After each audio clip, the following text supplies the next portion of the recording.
Hey, let's go over a little detail about question number 13 on the function report. This is the one that talks to you or asks you about your meals. And there are many ways this can be used, I think, against an individual. So, or for. So you want to be really clear about what's going on with your meal preparation and all that. So we're talking about the function report, the SSA 3373, that virtually every claimant who files an SSA claim is going to have to fill out. As you know, we have short videos on every single question, I think, on the function report. So feel free to go to the playlist about function report, and you can cherry pick which ones, if you're not going to listen to all questions, certainly the ones that you think you're having trouble with. Okay. It'll just give a little more insight and some pitfalls to avoid. Okay. All right. So 13, I'm looking at it over here. Do you prepare your own meals? Yes or no? Now, for many people, that's going to be a yes. I have had some people who don't prepare their meals.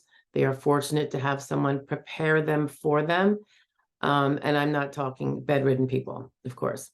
So, but there are people who have say a spouse who, even if they didn't do it in the past, is doing it now. You know, when you cook for one, you may as well cook for the other, and there you go. But oftentimes it is yes, because think about it. Sometimes it might be, you're the disabled one at home, right? And your spouse is going to work. How are you eating breakfast? How are you eating lunch? How are you eating snacks in between, getting to them? So it could just be where that person, your loved one is preparing simply dinner for you, and you are, foraging for yourself during the day. So if you prepare meals, any of your meals, I think you would say yes, but I think you would use the opportunity to include in here, and they don't give you very much space, notice that, and there's a reason for that. They're not trying to read a book, but I would make sure to probably clarify that, if I only make myself breakfast, that it's breakfast, bowl of cereal, or breakfast, toast, that kind of thing. If you are able to, and mostly here, we're talking usually about physical problems that would impede this or has caused you, because it can be uncomfortable, maybe standing over a stove, frying eggs, or jumping between the eggs and the toast and really negotiating the time, multitasking. A lot of people stop doing that when they have an impairment of a physical nature that perhaps limits moving fast, standing long, that kind of thing. So you want to be clear. If you have, and think about what you had in the last week. I mean, this is not to say that if, like, 18 months ago you fried yourself some eggs because you're having a good day, that doesn't mean you change your answer based on what you generally do now. Because right now they're talking about what you do now, not what you did last year or 6 months ago. So if it's as simple as, cereal, toast, opening up a thing of yogurt, grabbing a banana, or you have, if you're like me, I usually heat up dinner leftovers. I have the weirdest breakfast. It's just quick and it's easy. Not that I don't love the other stuff, when I have the opportunity. But if you are having super simple things that take seconds to a minute or two to grab, and then to be on your merry way to the table or the recliner or wherever you eat it, I would make that clear. Okay. Don't just say, I've seen people say, whatever I'm in the mood for.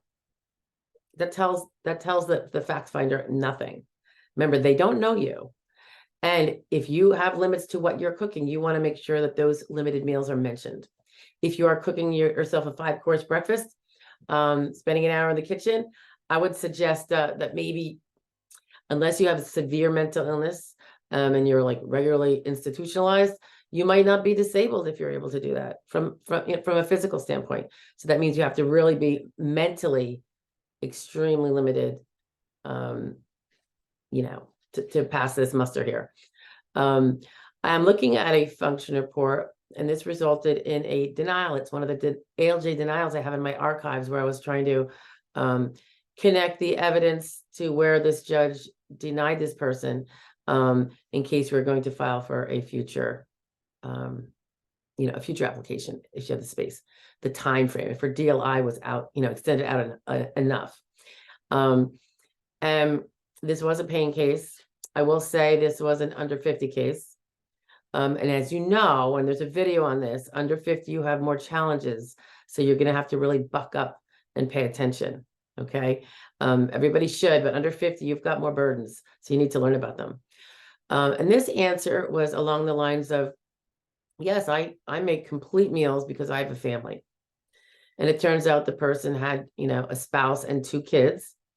And I think when she created this function report, she was probably, as a parent, sometimes you never want to acknowledge when you're doing less for your family that you would ideally want to do, that you've dreamt of always being the perfect parent, and et cetera, et cetera.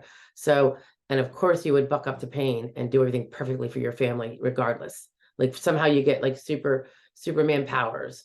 That's not going to help here. So, and the term complete meals really needs a little bit of description, because we have no idea if those complete meals were a complete bowl of cereal and she puts it on the table for them. Very nice, right? I don't do that for my kids. They get it themselves. Or are we talking like I fry bacon, then I crack eggs, then I mix them and I grab the milk and I put that in and I put a few extra spices in there. And then I grab the potatoes, but they haven't been boiled yet. So I make sure to boil those, and then I cut them up and then I make home fries, and then, or whatever, like, what do you mean by complete meals? You cannot use such a vague term, in my opinion, when answering a question like this. This, I think, was part of the denial reasons. Remember, I was saying that I'm going to grab one now, the denial. And this is just one example from the function report. There's others that this ALJ drew on to support the denial. And I can't really say I blame him or her. I don't even recall, and I'm not going to look. Because if the person's saying I can make complete meals despite my severe and debilitating pain that keeps me from a simple, easy job where I don't have to do anything heavy because I have a family, it doesn't pass the sniff test. Okay. So what it does is, and the person had, some significant medical treatment records of perhaps a surgery that had taken place on the spine. There's a dog. But this kind of goes to whether the descriptions of pain and limitation that after one's recovered from a surgery, is that really as bad as you say it is? I mean, obviously you're not going to be 100%. I don't think surgery makes us 100%, but it can make us function pretty darn well when we're fortunate, and we're one of the fortunate ones that it worked for.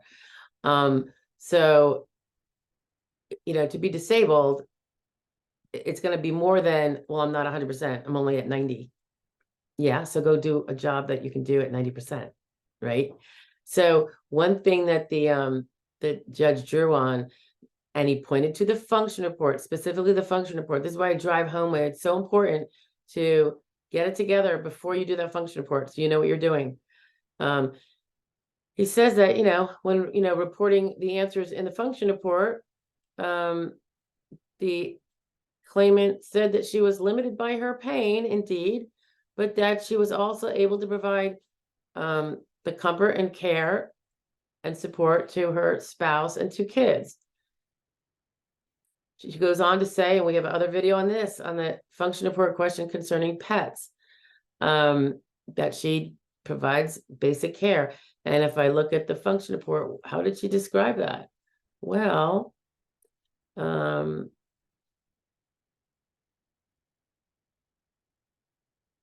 feed and basic care. What is basic care? For some dog owners, that's taking your dog for a mile walk in the morning and a mile walk in the afternoon. For other ones, it's includes, we don't know if it's a big or small dog. It includes getting them in the car, taking them to the vet, picking them up and putting them in the car when they're afraid to do that. Speaking of which, I've had to do that like 1, 2, 3 times in the last 5 or so weeks for my, 80-pound Bernese mountain dog who got a hematoma in her ear, cost us a fortune, because she had to have surgery and all that stuff because it wasn't going to go away. And this is the sweetest dog ever. So nice. She's just a big puppy still at this point. I don't think she's even 2 yet. Couldn't get her in the truck. So my daughter and I were looking like fools trying to lug her in. We tried to bribe her. I had one of those little canopy things so she wouldn't completely destroy the truck because she's not a good vehicle dog. We know that from taking her to get her fixed a while back. She drools incessantly. I think she's having a little nausea, So we've had to try everything to get her in. This time it worked out pretty good, but we were given some doggy trazodone, I think it was, or gabapentin, I forget which, but it's the doggy version from the vet, 2.5 hours before on an empty stomach, and little bribery with some of her favorite food, and she got right in. Now this is her 1, 2, 3, like 6th time in the last several weeks, so it might be that she's getting used to it, maybe. But anyway, if that was my basic care, taking my dog to the vet, that's pretty arduous. So I think leaving it as basic care leaves it a wide open field for a judge to presume then that you do everything full hilt, and there's nothing to suggest it's anything less. And another, going back to the meals now, right? But that's just about not saying things that are vague, that can be taken as a very skilled, talented, and unimpaired, result. When under the meals again, so we just talked about when it says, what kind of meals do you prepare? And I say, get specific and general. Like if it's like, don't do the outlier, the one off where you made a turkey, or that wouldn't be for breakfast. You made that whole multi-course breakfast we were talking about. Keep it what it typically is, on your typical days of how you feel. And if it's super simple food, you want to give examples. It tells you to give examples. And some people, and I see this all the time, don't put in examples. Like this one just says, full meals, because I have a family to consider. But the question was, if yes, you prepare your meals, what kind of food do you prepare? It goes on to say, parentheses, for example, sandwiches, frozen dinners, or complete meals with several courses. She did go on to say complete meals, because she has a family. And that sounds like she was being very honest. And I appreciate that. However, you have to know that probably indicates you're not disabled from a simple, sedentary, easy 3rd grade job with no lifting, no nothing. I mean, obviously she can lift because complete meals. And how often do you do them? Daily. In this one, if all you do is grab your simple breakfast and grab your simple lunch, it could even be a pre-made because someone made it for you, but they're not there for you, or you have microwavable stuff. And again, you're going to give those details. If you say daily for breakfast, daily for lunch, never dinner, maybe because someone makes you dinner and, gives it to you. You want to be specific on how often you do it, because you want the opportunity. If it's less often than an unimpaired person, you want to make sure that point sticks. Okay. How long does it take you?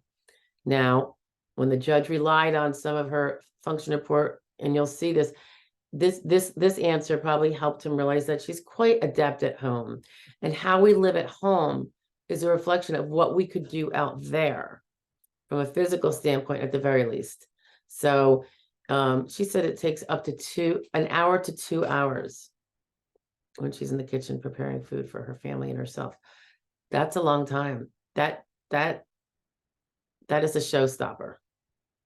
And again, I appreciate the honesty. She was very honest, and in her mind was disabled because probably she couldn't do her prior job. It was too much.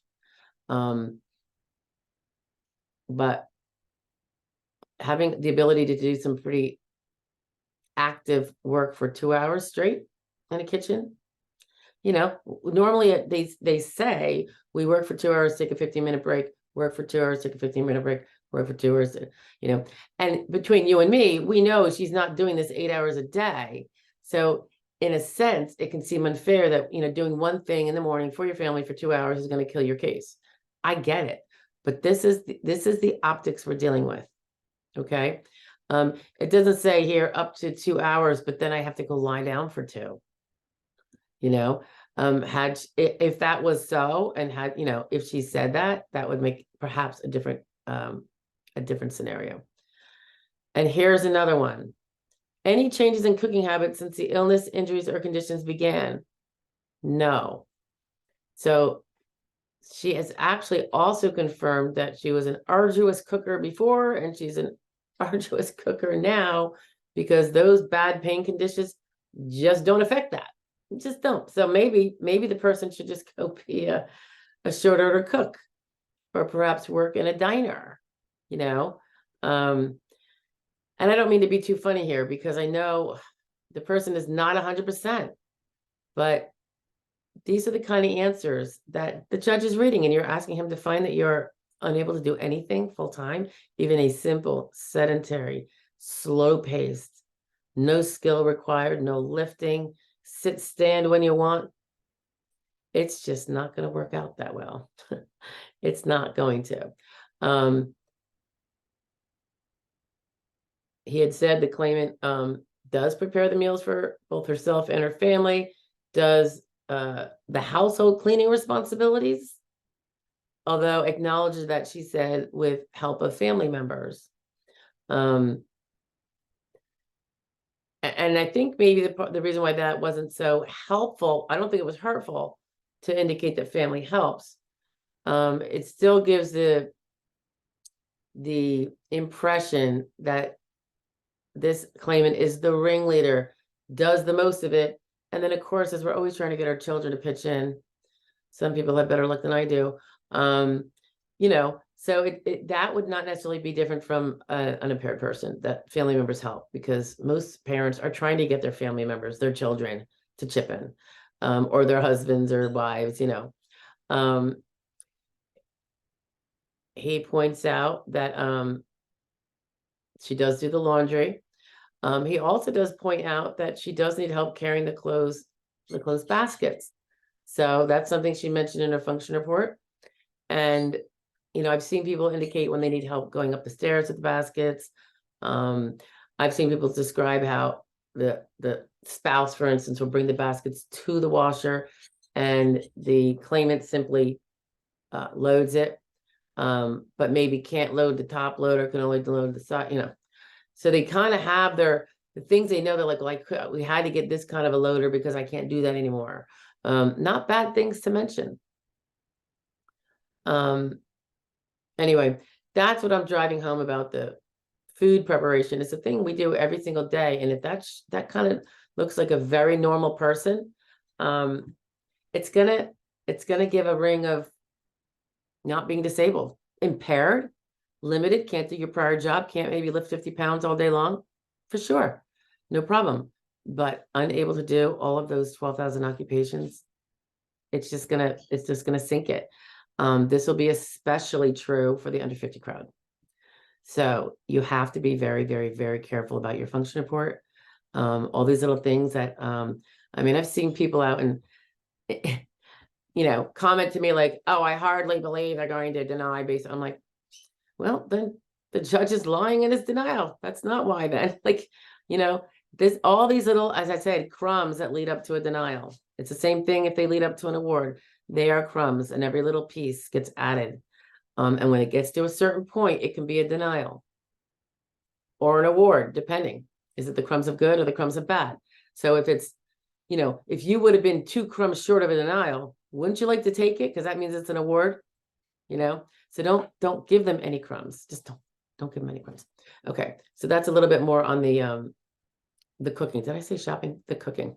We might be touching some more on shopping soon, but for now, that's it. Thanks so much. Bye, guys.